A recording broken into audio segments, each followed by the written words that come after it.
Myself, Dr. Mitika. In this video, I would like to talk about trigeminal neuralgia.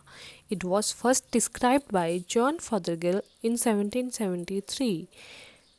Trigeminal neuralgia is also known as tic douloureux because of the characteristic muscle spasm that typically accompanies the pain attack. Neuralgia is basically defined as a pain along the pathway of the nerve. The trigeminal neuralgia means pain along the distribution of trigeminal nerve, which is the fifth cranial nerve. It mainly affects the second and third division of trigeminal nerve, which is maxillary and mandibular branch. Most frequently occurring nerve pain disorder, it has one of the highest suicidal rates and is often described as most terrible pain known to humans. The International Headache Society has identified two types of trigeminal neuralgia. First one is classical and second one is symptomatic.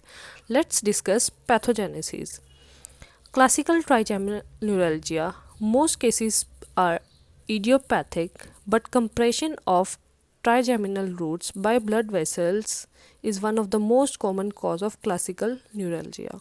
The constant compression leads to the loss of myelin sheath, the covering which surrounds the nerve fibers. Without proper insulation, the nerve cells become hyperexcitable and begin to fire in an erratic and disorganized manner, resulting in the significant pain. This is believed to be the cause of 90% cases of trigeminal neuralgia. Second one is symptomatic trigeminal neuralgia. It includes all the cases secondary to underlying demonstrable medical conditions not related to vascular compression. The causes could be multiple sclerosis, other disease which cause damage to myelin sheath like leukodystrophy, chronic inflammatory demyelinating disease, etc. A tumor compressing the trigeminal nerve, abnormalities at the base of skull, arteriovenous malformations. Now let's discuss clinical features. It most commonly occurs in older adults between the age group of 50 to 70 years, seldom before the age of 35 years. Females are more commonly affected.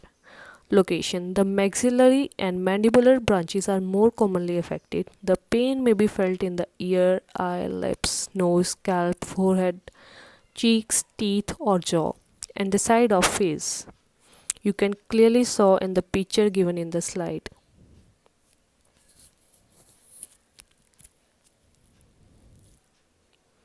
Now, sign and symptoms. Solitary involvement of first branch of trigeminal nerve, that is ophthalmic branch, is seen in less than 5% of case. Pain is usually unilateral, affects right side more than the left side and usually lasts for few seconds to minutes. Pain is sudden, sharp and lancinating in nature, electric shock like recurrent pain. Pain was dull, aching, resembling to the toothache. There are triggers points. Many patients describe a specific trigger that may precipitate an attack.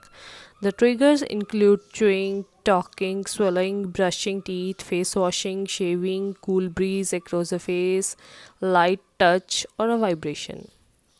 Now, trigger zones. The pain attack is initiated by touching specific areas on the face. These are known as trigger zones and are present on the ella of the nose, cheeks, vermilion of the lips, around the eyes, skin on the chin, forehead, midface, alveolar bone, etc. Following an attack, there is usually a refractory period in which pain cannot be triggered. Now, prognosis and predictive factors. Early diagnosis and appropriate treatment helps in controlling the progression of the disease as well as lesser side effects due to less dosage of medication. There are two types of treatment modalities. First one is medical and second one is surgical. In medical, first line drug is carbamazepine and second line drug is phenytoin.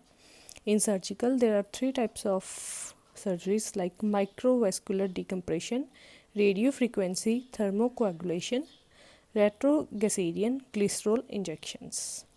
Thank you.